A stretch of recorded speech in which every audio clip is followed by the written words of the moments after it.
Governor Ron DeSantis, who signed a bill this week requiring students to learn about communism.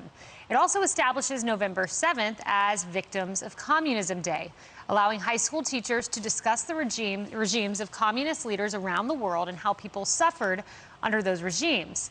The bill would require teaching about Stalin, Mao, and Castro, as well as poverty, starvation, migration, systemic lethal violence, and suppression of speech endured under those regimes.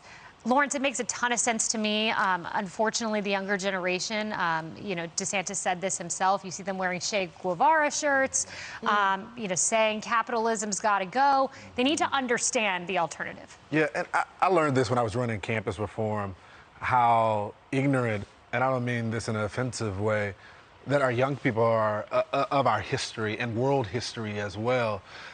You know, I like what the governor is doing, but I would urge him to go a step further. You know, there's a lot of adults today that are just now learning about American history, the good, bad, and the ugly. I think all of it needs to be taught. You know, people just learn about Juneteenth, and I'm like, yeah, I've been growing up with that my whole life, learning about that's an American holiday, and it comes from a place. People just learned about what Lift Every Voice and Sing was. So I think this is the great time, especially when you have CRT and all that. The biggest defense to that is to just lay it all on the table and allow kids not to reach conclusions, not to teach conclusions, but to teach the facts as the way they happen. I like that. I think that's exactly right. Both need to be taught, no doubt about it. Morgan, you're from Florida as well. I remember growing up with the Cuban community, and I remember moms and dads talking to me who were first-generation immigrants about what it was like to flee Castro. And they expressed dismay over the younger generation, maybe second-generation immigrants, not understanding the realities they faced. And I think this bill is so particularly important in Florida, too. As you said, we obviously have a lot of Cuban Americans in Florida that fled that regime, but Venezuelans as well. Russians, right? My good friend Carol, who used to live here in New York, is now in Florida.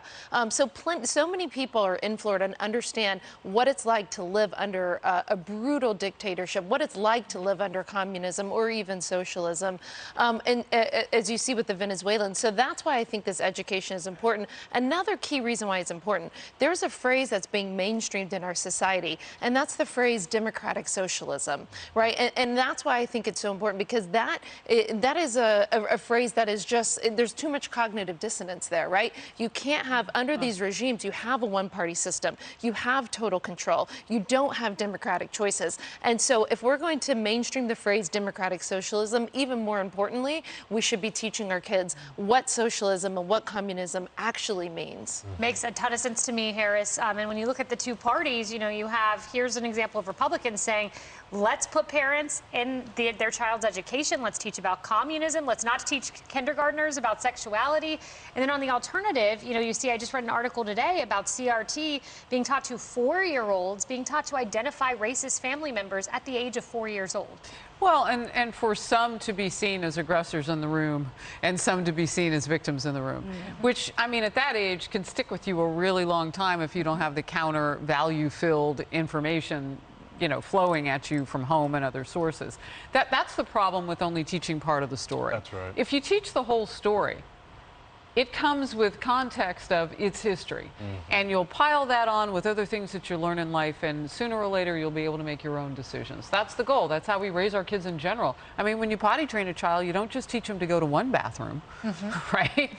We went to every one, by the way. We were on a world tour of bathrooms with my second one. But the point of that is you teach them to apply what they've learned in every situation. And I like what you said, Morgan, because there's a difference between communism and socialism. Sure. So let's teach it all, and you wouldn't slap the sticker of democracy on either one of those things.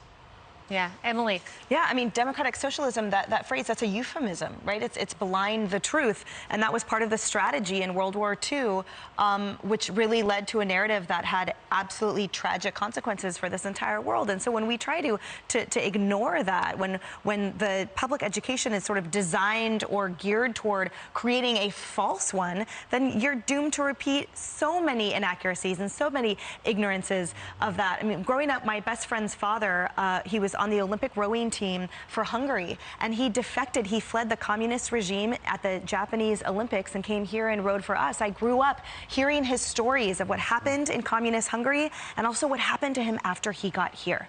And the stark contrast was so incredible to me. I'm so grateful to him for sharing those stories. And as you say, if we don't have those stories, then we've lost everything. Yep, you've got to teach it all. I agree. Yep. Hi, everyone. I'm Brian Kilmeade. I want you to do me a favor. I want you to click to subscribe to the Fox News YouTube page. This is the only way that I know for sure that you're not going to miss any great commentary, any great news bites, any great interviews coming your way on Fox. You can get it all here on YouTube. So subscribe right now.